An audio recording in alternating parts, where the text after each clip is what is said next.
사무엘하 6장 12절에서 19절 말씀 제가 봉독하겠습니다. 어떤 사람이 다윗 왕에게 아뢰어 이르되 여호와께서 하나님의 궤로 말미암아 오벳에돔의 집과 그의 모든 소유에 복을 주셨다 한지라. 다윗이 가서 하나님의 궤를 기쁨으로 메고 오벳에돔의 집에서 다윗성으로 올라갈새 여호와의 궤를 맨 사람들이 6걸음을 가매 다윗이 소와 살찐 송아지로 제사를 드리고 다윗이 여호와 앞에서 힘을 다하여 춤을 추는데 그때에 다윗이 배에 에봇을 입었더라. 다윗과 온 이스라엘 족속이 즐거이 환호하며 나팔을 불고 여호와의 궤를 메어 오니라. 여호와의 궤가 다윗성으로 들어올 때에 사울의 딸 미갈이 창으로 내다보다가 다윗 왕이 여호와 앞에서 뛰놀며 춤추는 것을 보고 심중에 그를 업신여기니라. 여호와의 궤를 메고 들어가서 다윗이 그것을 위하여 친 장막 가운데 그 준비한 자리에 그것을 두매 다윗이 번제와 화목제를 여호와 앞에 드리니라. 다윗이 번제와 화목제 드리기를 마치고 만군의 여호와의 이름으로 백성에게 축복하고 모든 백성 곧 온 이스라엘 무리에게 남녀를 막론하고 떡 한 개와 고기 한 조각과 건포도 떡 한 덩이씩 나누어 주매 모든 백성이 자기 집으로 돌아가니라. 아멘. 오늘 본문은 하나님의 그 법궤, 하나님의 언약궤가 이제 다윗 왕에 의해서 이제 제대로 이렇게 모셔지게 되는 그런 과정을 그리고 있는 본문입니다. 이스라엘 백성의 핵심에는 어느 사회나 어느 집단이나 어느 민족에나 사실 이제 20세기 들어와서 좀 특별한 현상이지 그 전에는 다 어떤 그 종교가 이렇게 있었습니다. 그래서 이제 어떤 신학자는 그 종교는 문화의 핵심이다라고까지 그렇게 이야기하는 신학자들도 있었습니다. 그러한 그 종교의 핵심에는 이제 그들이 섬기는 어떤 신이 있고 그들이 섬기는 신으로 그 신에 대한 이야기가 있죠. 그걸 신화라고 하죠. 그리고 그 신을 섬기는 어떤 섬김의 이제 방식들이 있습니다. 근데 이제 이스라엘 백성들의 삶의 중심에는 무엇이 있었는가? 하나님이 계셨습니다. 그런데 이건 좀 다른 종교랑은 좀 달랐죠. 다른 종교의 어떤 핵심에는 어떤 이제 우상들이 있고 뭐 여러 이제 이렇게 신들이 있는데 사실 이스라엘인들이 섬기는 신은 보이지 않는 신이었습니다.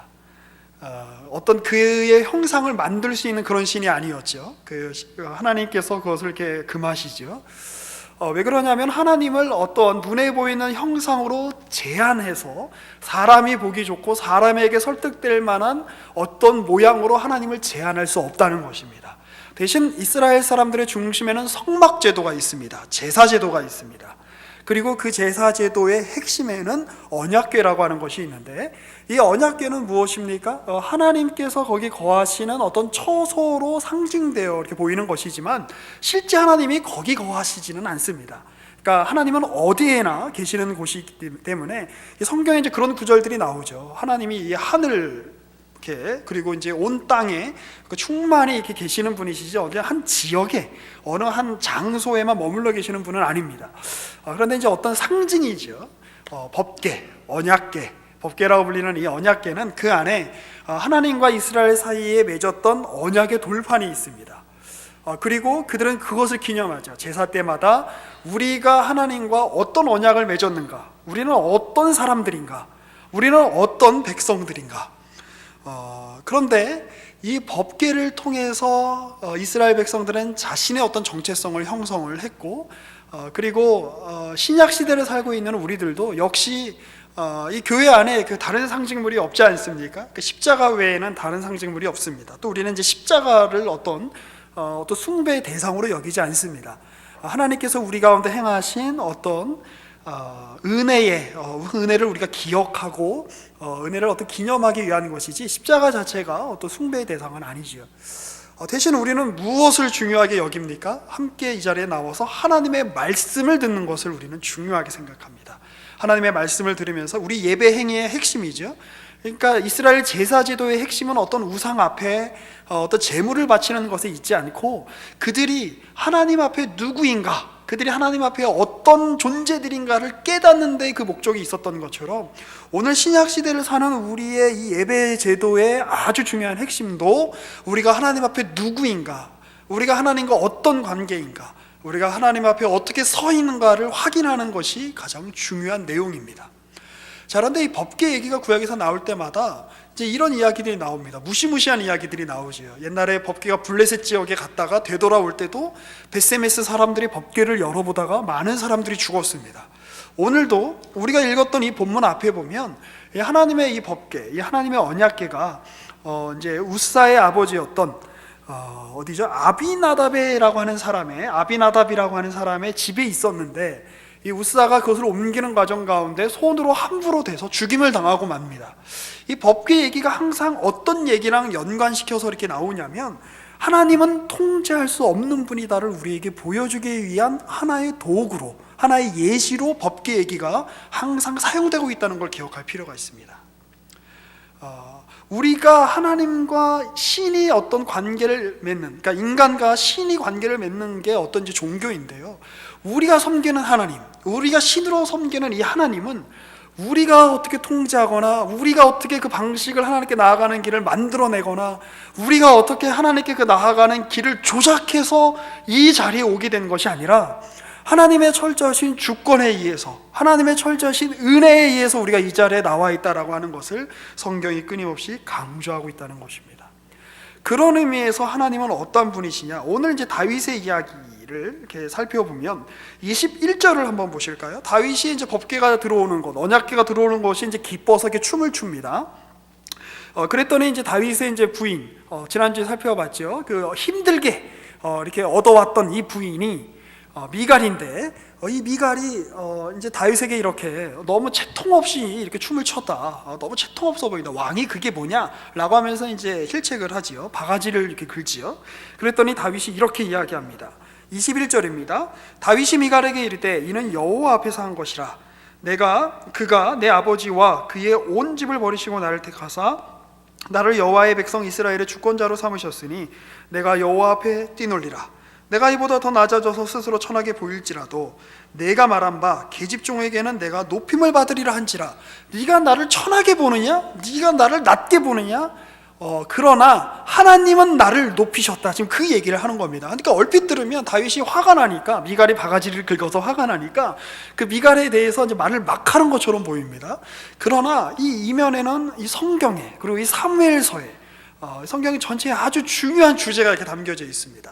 우리가 예전에 살펴봤던 한나의 기도를 떠올리면 좋을 것 같은데요, 앞에 있는 성경이죠. 사무엘상 2장 7절로 넘어가 보겠습니다.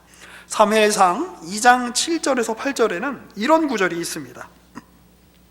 한나가 이제 열심히 이제 애가 없어서 이렇게 멸시를 당하고 이제 고난을 당하는 중에 열심히 기도하고 하나님 앞에 매달림으로 이제 자식을 이제 낳게 되지요. 사무엘을 낳게 되지요. 그러면서 이제 한나가 그 위대한, 어떻게 보면 찬송시를 하나님 앞에 이제 올리게 되는데요, 이런 이야기를 합니다. 여호와는 가난하게도 하시고 부하게도 하시며 낮추기도 하시고 높이기도 하시는도다. 가난한 자를 진토에서 일으키시며 빈궁한 자를 거름더미에서 올리사 귀족들과 함께 앉게 하시며 영광의 자리를 차지하게 하시는도다. 땅의 기둥들은 여호와의 것이라. 여호와께서 세계를 그것들 위해 세우셨도다. 지금 하나님, 한나가 고백하는 하나님은 그의 개인의 어떤 경험에 있어서는 내가 애를 못 낳는 상황에서, 내가 멸시를 당하는 상황에서 나로 하여금 아이를 낳게 하셔서 존귀하게 하셨다. 어떤 개인적인 고백일 수도 있습니다. 개인의 경험에서 나오는 고백이죠. 하나님 나를 낮은 자리에서 높은 자로 세우셨다. 그런데 거기에 그치지 않고 하나님은 어떤 분이냐? 가난하게도 하시고 부하게도 하신다. 낮추기도 하시고 높이기도 하신다. 성경에서 끊임없이 나타난 하나님은 역전의 하나님, 반전의 하나님입니다. 이 하나님이 강조되는 이유는 무엇이냐?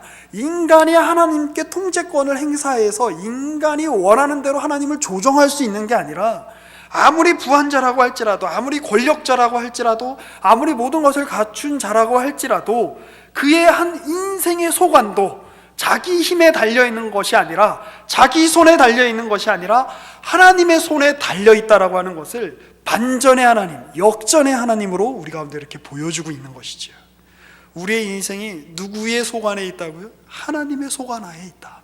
하나님의 손 안에 있다.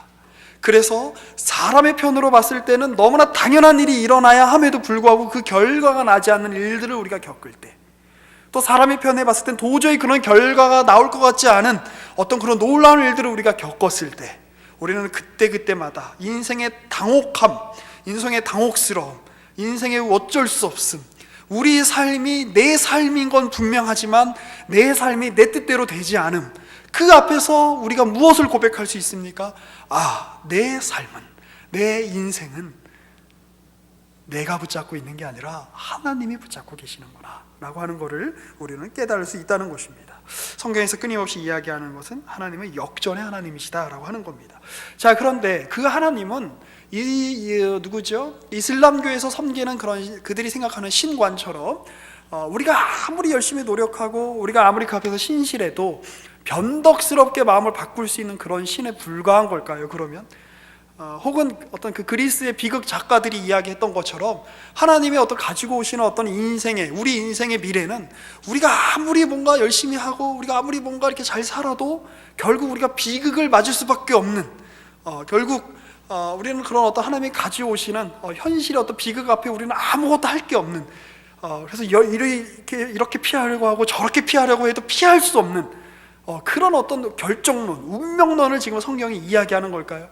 네가 아무리 잘해봐야 소용없을 거야, 하나님이 엎으실 거니까. 그런 이야기가 아닙니다. 우리 하나님은 역전의 하나님이시요 반전의 하나님이신데, 그 하나님께서 어떤 하나님이시라고요? 인격적인 신실성을 가지고 계신다.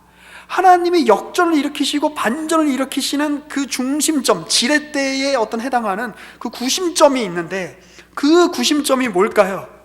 그건 바로 하나님이 말씀하신 그의 백성들과 세우신 언약이다라고 하는 것입니다.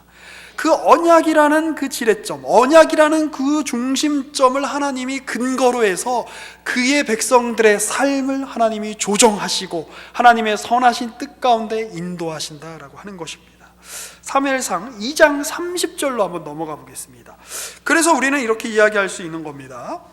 그러므로 이스라엘의 하나님 나 여호와가 말하노라. 지금 하나님께서 엘리에게 그 당시에 많은 어떤 악행을 저질렀던, 그래서 하나님의 심판을 받을 수밖에 없었던 두 아들을 두었던 엘리에게 하나님 이렇게 말씀하시는 거죠.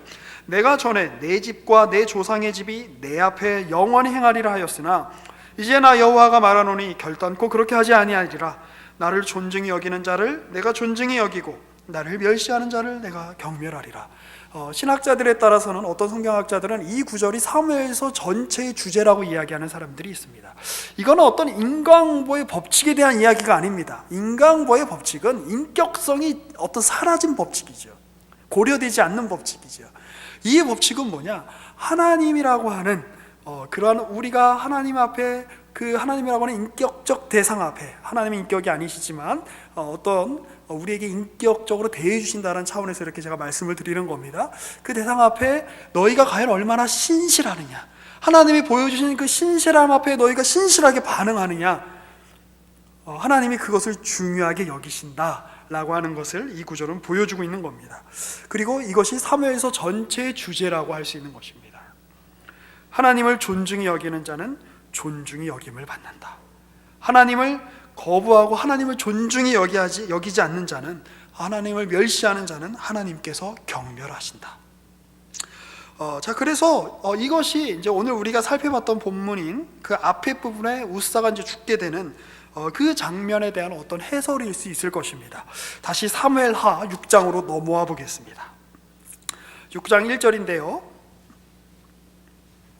다윗이 이스라엘에서 뽑은 무리 3만 명을 다시 모으고 다윗이 일어나 다윗 자기와 함께 있는 모든 사람과 더불어 바알레 유다로 가서 거기서 하나님의 궤를 메어 오려 하니 그 궤는 그룹들 사이에 자정하신 만군의 여호와의 이름으로 불리는 것이라. 이 언약궤를 이야기하는 거죠. 법궤라고도 일컫는.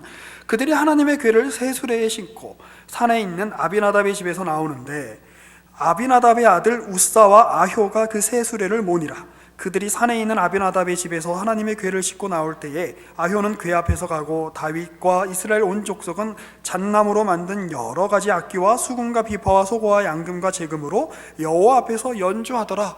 이 아비나답의 집에 그러니까 이제 어디죠? 그 바알레 유다라고 하는 곳에 이제 아비나답이라고 하는 집에 이 법궤가 오랫동안 있었던 모양입니다.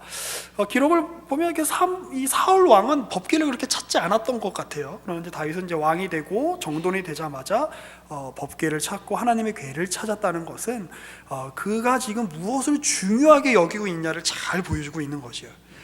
자, 그런데 어떤 일이 일어납니까? 6절입니다. 그들이 나곤의 타작마당에 이르러서는 소들이 뛰므로 웃사가 손을 들어 하나님의 궤를 붙들었더니 여호와 하나님의 웃사가 잘못함으로 말미암아 진노하사 그를 그곳에서 치시니 그가 거기 하나님의 궤 곁에서 죽으니라. 우리가 이렇게 딱 보면 잘 얼핏 이해가 되지 않습니다. 법궤가 떨어지려고 그러니까, 소가 이렇게 날뛰니까 법궤가 떨어지려고 그러니까 그 법궤가 떨어지지 않게 손으로 막았던 것인데요, 하나님께서 그를 치셔서 그냥 죽어버린 겁니다. 이게 도대체 뭘 의미하는 걸까요? 근데 이제 이렇게 생각해 볼 수 있을 겁니다. 원래 하나님의 법궤는 그 성경에 의하면 레위인들이 들어서 옮겨야 되는 것이죠. 이렇게 원래 소로 움직였던 거는 블레셋 사람들이 어떻게 할 도리가 없으니까, 자꾸 자기네 지역에서 재앙이 일어나니까 이스라엘 지역으로 법궤를 되돌려 보낼 때 사용했던 방식입니다. 이방인이 사용했던 방식인데, 그렇게 하면 되겠거니라고 생각하고 수십 년 전에 이를 떠올렸겠죠. 되겠거니라고 생각하고 그냥 그대로 이렇게 한 겁니다. 그럼 법궤는 손으로 만져서는 안 되는 것이죠. 그런데 웃사가 그걸 만집니다. 그게 원래 누구네 집에 있었던 거예요? 웃사가 아비나답의 아들이었거든요. 그러니까 자기네 집에 있던 겁니다. 자기도 모르게 하나님의 법궤에 대한 어떤 주장, 하나님의 법궤에 대한 어떤 권리, 이런 게 있다고 생각을 했던 것 같아요. 그래서 내가 좀 하나님의 법궤에 대해서는 내가 정통해, 내가 좀 알아, 이러면서 이렇게 성경에 이렇게 쓰여 있지 않은 대로 법궤를 모신 것입니다. 하나님이 치시죠. 그 다윗이 걱정을 합니다. 8절에 보니까 여호와께서 웃사를 치심으로 다윗이 분하여 그 이름을 베레스 웃사라 부르니, 여기는 이제 다윗이 분해서, 우리가 이렇게 읽으면 화가 나서 베레스 웃사라고 이렇게 부른 것 같은 느낌이 들잖아요. 베레스 웃사는 웃사를 침, 이런 뜻이랍니다. 근데 여기서 이제 분하다라고 하는 표현은 원통해하다라고 하는 표현에 가까운 그런 표현입니다. 그러니까 다윗이 너무나 안타까웠던 거죠.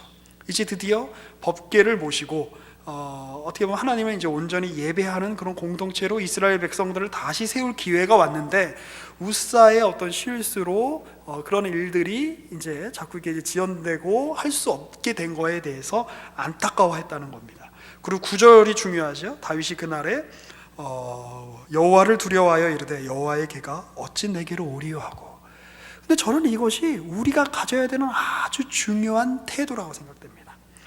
다윗이 보여주는 게 사실 뭔가, 이제 요걸 이제 하나 이렇게 머릿속에 잘 정리해 놓으시고요. 그걸 한번 생각해 봅시다. 다윗이 도대체 보여주는 게 뭔가?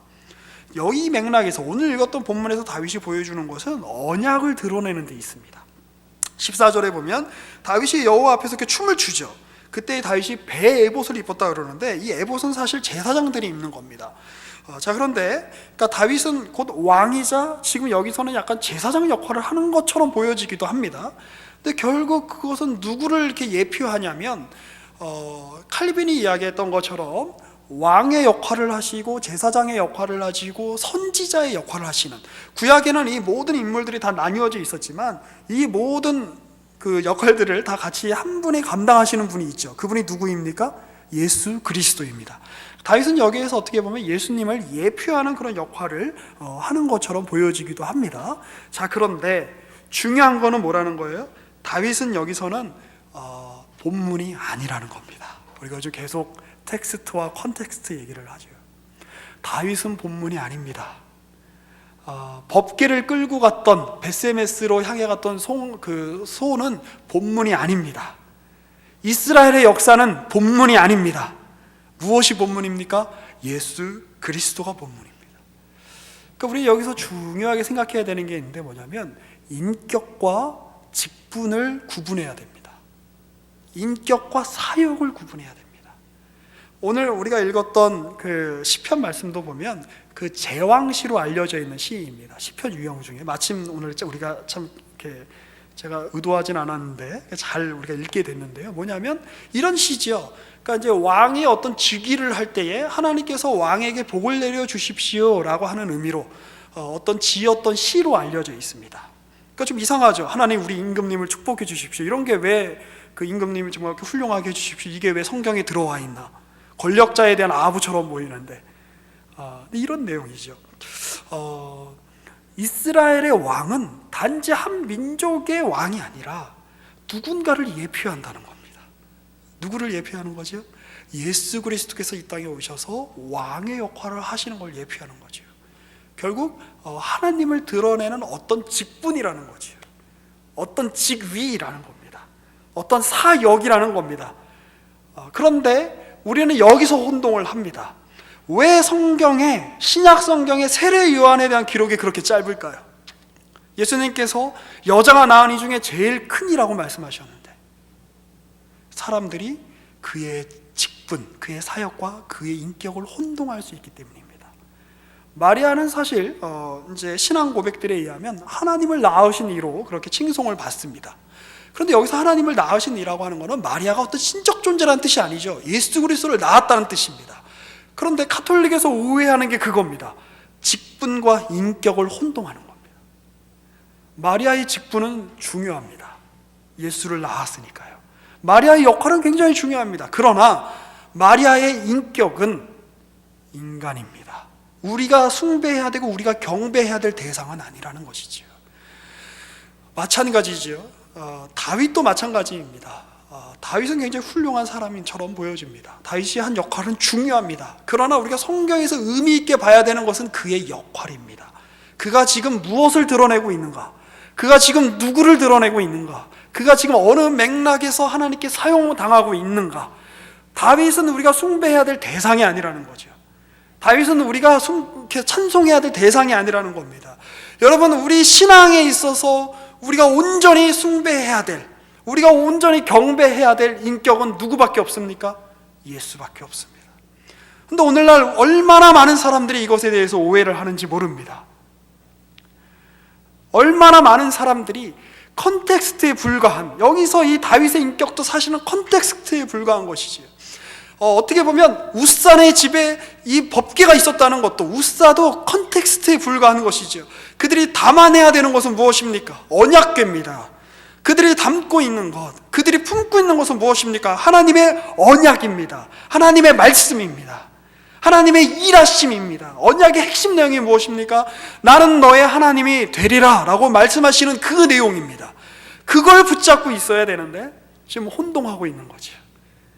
내가 텍스트야, 내가 중심이야, 내가 본문이야 라고 생각하는 순간 하나님이 그를 사정없이 치시는 겁니다. 그런 면에서 우리의 현상적으로 봤을 때, 우리가 관찰로 봤을 때 하나님은 역전의 하나님처럼 보이는 거지요. 그러나 그 이면을 보면 하나님은 언제나 신실하신 분이다 라고 하는 것입니다. 여러분들이 하나님의 언약 앞에, 하나님 앞에 얼마나 신실한가 하는, 우리 그거를 지켜보고 계신다라고 하는 거죠. 자, 그런데 그 사무엘상 6장을 보면 지금 찾진 않겠습니다. 벳세메스 사람들이 법궤를 열다가, 언약궤를 열다가 많은 사람이 죽었습니다. 그리고 나서 이렇게 이야기합니다. 이 거룩하신 하나님 여호와 앞에 누가 능히 설 수 있겠느냐? 그를 우리에게서 누구에게로 올라가시게 할까 하고 이들이 고민합니다. 이 거룩하신 하나님 앞에 누가 설 수 있겠느냐? 그리고 여기서 그 다윗이 9절에 이렇게 이야기하는 거죠. 그날의 여호와를 두려워하여 이르되 여호와의 궤가 어찌 내게로 오리요 하고. 무슨 얘기입니까? 하나님의 이 언약은, 하나님의 일하심은, 하나님의 임재는, 하나님의 역사하심은 내가 주도해서 만들어내는 게 아니다라고 하는 겁니다. 내 뜻대로, 내가 원하는 때에, 내가 원하는 방식으로 하나님 내게 하나님의 임재를 보여달라고 이야기할 수 있는 것이 아니다라고 하는 것입니다. 그래서 우리에게는 그 긴장이 있어야 됩니다. 그 떨림이 있어야 됩니다. 오늘 우리가 여기 하나님의 말씀을 들으러 나왔지만, 하나님 내가 여기 말씀을 들으러 나왔기 때문에, 하나님 내가 여기 오늘 시간을 지켜서, 오늘 날씨도 추워졌는데 내가 오늘 마음 먹고 여기 왔으니까 나를 한번 감동시켜 보세요 라고 하나님 앞에 그렇게 이야기할 수 없다는 것입니다. 우리에게는 항상 이 마음이 있어야 됩니다. 누가 능히 하나님 앞에 설 것인가? 왜요? 우리가 섬기는 하나님은 우상이 아니기 때문에 그렇습니다. 우리가 섬기는 하나님은 우리가 오라 하면 오시고 우리가 가라 하면 가실 수 있는 분이 아니기 때문에 그렇습니다. 하나님이 오늘 우리에게 임하지 않으시면, 하나님이 오늘 우리에게 은혜를 베풀지 않으시면, 하나님이 오늘 우리에게 역사하지 않으시면 우리는 어찌 볼 도리가 없는 존재들에 불과한 것입니다. 하나님이 먼저 일하셔야 합니다. 그래서 우리에게 요구되는 것은 무엇입니까? 두렵고 떨림으로 하나님 앞에 나아가는 것입니다. 시편 132편 말씀을 한번 찾아보겠습니다. 다윗이 이렇게 하나님 앞에 법궤를 찾으면서 이런 시를 썼습니다. 그는 하나님을 정말 적극적으로 찾았습니다. 그리고 하나님 앞에 예배하기를 정말 노력했던 사람입니다. 그런데 이렇게 이야기하는 거죠. 여호와여, 다윗을 위하여 그의 모든 겸손을 기억하소서. 그가 여호와께 맹세하며 야곱의 전능자에게 서원하기를 내가 내 장막집에 들어가지 아니하며 내 침상에 오르지 아니하고 내 눈으로 잠들게 아니하며 내 눈꺼풀로 졸게 하지 아니하기를 여호와의 처소 곧 야곱의 전능자의 성막을 발견하기까지 하리라 하였나이다. 우리가 그것이 에브라다에 있다 함을 들었더니 나무밭에서 찾았더라. 지금 그러니까 다윗이 언약궤를 찾는 과정을 시로 지금 표현한 거죠. 우리가 그의 계신 곳으로 들어가서 그의 발등상 앞에 엎드려 예배하리로다. 여호와여, 일어나사 주의 권능의 계와 함께 평안한 곳으로 들어가소서 라고 하나님께 간구합니다. 그는 열심히 찾습니다. 이것은 굉장히 사울과 대조적입니다. 사울은 그의 치하에서 이스라엘이 언약궤를 찾았다는 기록이 없습니다. 이스라엘은 사실 어떤 민족인가? 군사적으로 전혀 별 볼 일 없는 민족입니다. 문명적으로 어떤 화려한 문명을 만든 그런 민족도 아닙니다. 그러나 그의 정체성, 이스라엘의 정체성은 어디에 있는가? 하나님이 그들에게 임재하셔서 다가오셔서 시내산에서 그들과 함께 언약을 맺으셨다는 데 이스라엘에게 강점이 있는 것입니다. 이스라엘이 이 세상 역사에서 독보적인 어떤 그 이유가 있는 것이죠. 이 언약궤는 하나님의 임재의 상징이다라고 말씀드렸습니다. 전에도 한번 인용했었는데요, 민수기에 보면 이런 말씀이 있습니다. 10장에 궤가 떠날 때에 모세가 이런 말을 하죠. 여호와여, 일어나사 주의 대적들을 흩으시고 주를 미워하는 자가 주 앞에서 도망가게 하소서 하였고, 궤가 쉴 때에는 말하되 여호와여, 이스라엘 종족들에게로 돌아오소서 하였더라. 그러니까 이 궤라는 건 뭐냐? 하나님의 임재의 어떤 성례전적인 상징입니다. 하나님이 우리와 함께 하셔, 하나님 우리 가운데 역사하셔. 그런데 사울 왕 때는 그걸 전혀 고려하지 않은 거예요. 우리가 한번 세워보자, 우리가 한번 잘 살아보자, 우리가 한번 이스라엘 국가를 한번 잘 지켜보자, 그것이 핵심이 아니라는 것이죠. 이스라엘은 이방 민족을 쳐부수는 것으로 번성하는 게 아니라 이스라엘 민족의 정체성은 어디에 있느냐? 하나님의 얼굴을 찾는 것으로 번성한다라고 하는 것입니다. 다시 말하면 지금 블레셋이 앞에 있지만, 지금 암몬 족속이 앞에 있지만, 지금 미디안이 앞에 있지만, 이스라엘은 그 상황이, 그 전쟁과도 같은 상황이 그들의 예배를 말소할 수 없다, 그들의 예배를 꺾을 수 없다, 그들이 예배하는 것을 방해할 수 없다, 금지할 수 없다라고 지금 이야기하고 있는 것입니다. 그게 이스라엘의 정체성입니다. 마찬가지입니다. 오늘 우리가 던져야 될 질문은 뭐냐면, 우리의 적은 누구인가? 우리가 어떻게 싸울 것인가? 우리가 사는 이 세계가 얼마나 전쟁과도 같은가? 물론 중요합니다. 살펴봐야 됩니다. 우리가 살고 있는 현실에 대해서 우리가 꼼꼼히 잘 살펴볼 필요가 있습니다. 그러나 그거보다 더 중요한 질문이 무엇입니까? 우리의 적은 누구인가가 아니라 우리 가운데 누가 있는가라고 하는 것입니다. 우리 가운데 누가 있습니까? 여러분 가운데 누가 계십니까? 전쟁과도 같은 현실이지요. 블레셋이 쳐들어오지요. 미디안이 쳐들어오지요. 온갖 어려움이 있지요. 그러나 그렇다고 해서 우리가 누구인가, 우리 안에 누가 있는가 라고 하는 이 질문에 우리는 회피할 수 없다라고 하는 것입니다. 여호와의 임재가 우리의 삶의 중심에, 그리고 우리 교회의 중심에 계속 머무르게 하기 위해서는 다윗이 했던 것처럼 우리의 눈을 예수 그리스도에게로 고정할 필요가 있다는 것입니다.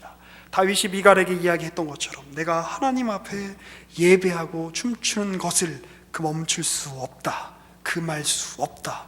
아무리 그것이 채통없는 일처럼 보인다라고 할지라도, 아무리 어려운 지금 국정 현안들이 내 앞에 펼쳐져 있다라고 할지라도, 지금 내게 있어서 제일 중요한 것은 하나님을 예배하는 것이다. 지금 내게 있어서 제일 중요한 것은 내가 하나님 앞에 누구인가라고 하는 것이다.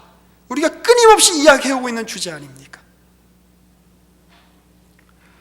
언약궤는 하나님의 임재의 상징이라고 말씀드렸는데요, 이 하나님의 임재가 육신으로 우리 가운데 육신이 되셔서 오신 분이 바로 예수 그리스도입니다. 그리고 어떻게 보면 이 성경 역사 전체가, 인류 역사 전체가 담고 있는 그것이 본문이, 그것이 어떤 컨텍스트가 되어서 담고 있는 본문은 바로 예수 그리스도일 것입니다. 예수 그리스도가 무엇이죠? 뭐지요? 어떤 상징이죠?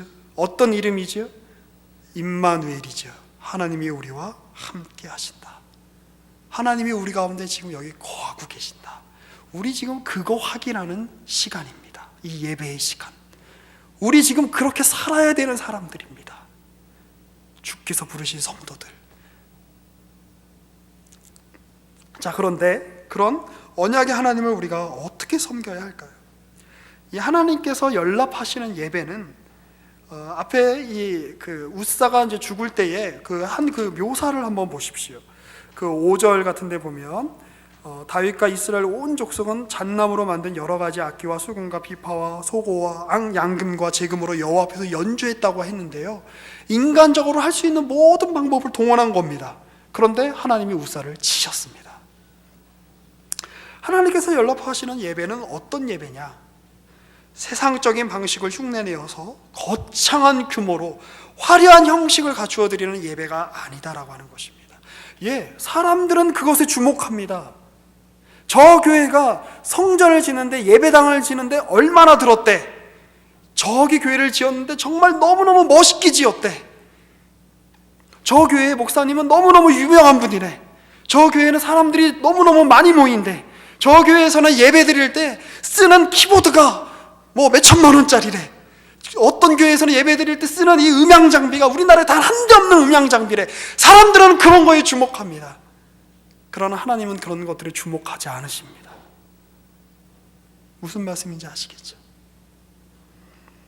비록 외적으로는 초라하고 볼품이 없어도 하나님께서 정해주신 방식을 존중하고, 방식을 존중한다는 것은 어떤 율법주의자가 되라, 어떤 형식주의자가 되라, 이런 이야기가 아닙니다.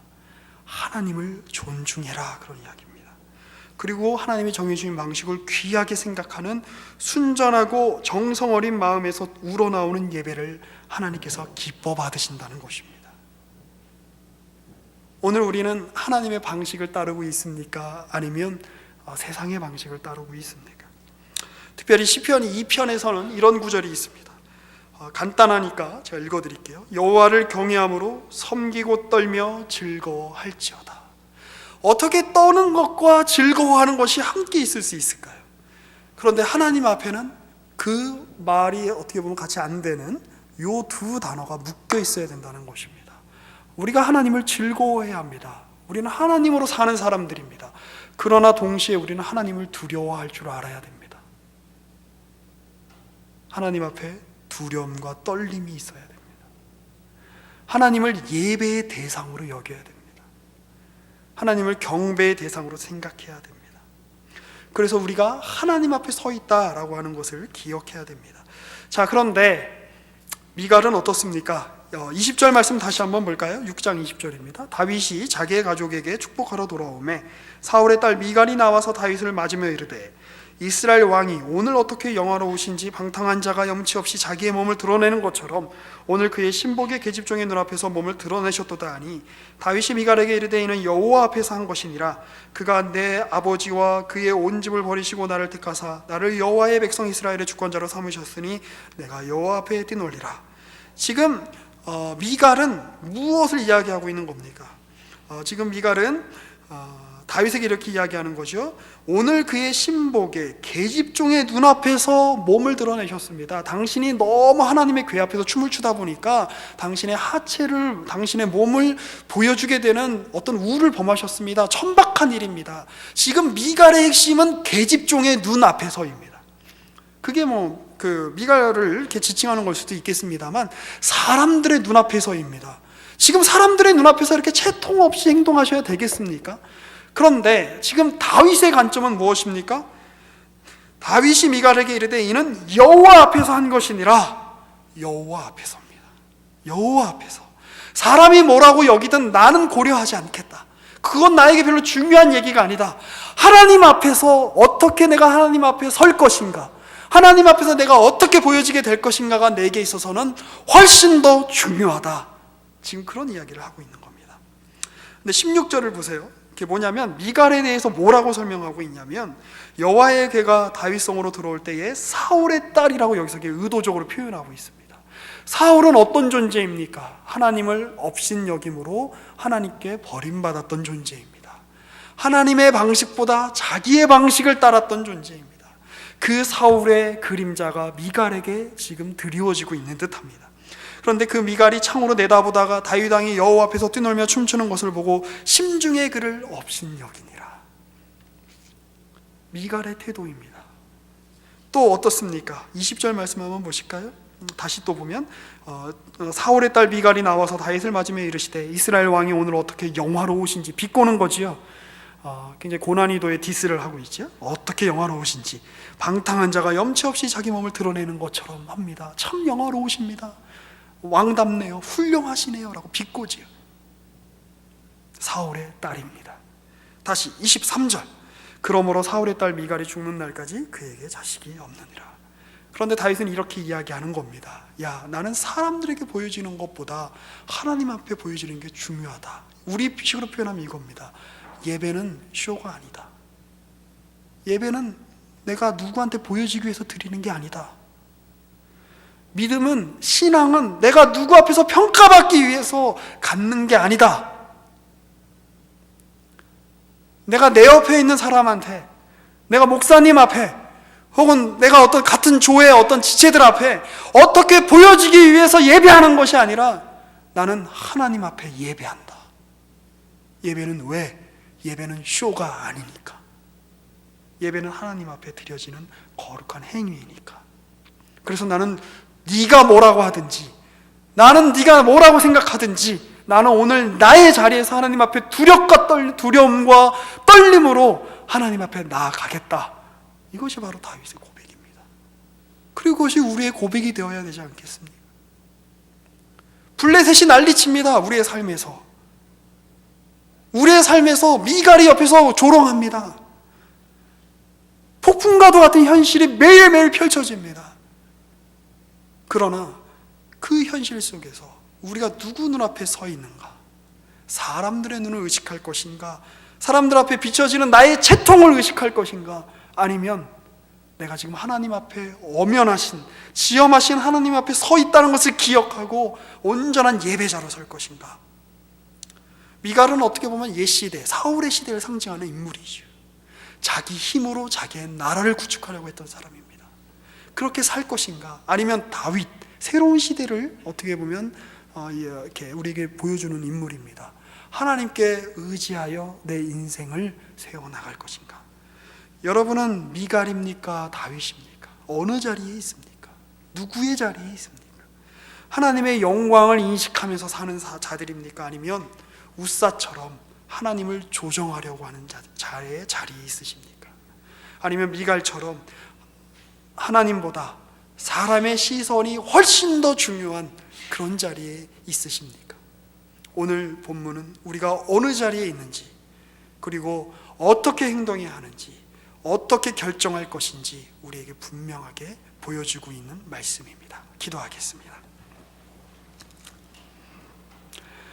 살아계신 하나님, 주께서 우리를 거룩하고 귀한 언약의 백성의 자리로 불러주셨습니다.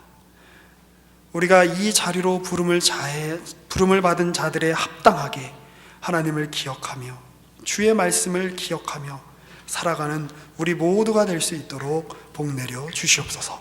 예수님의 이름으로 기도합니다. 아멘.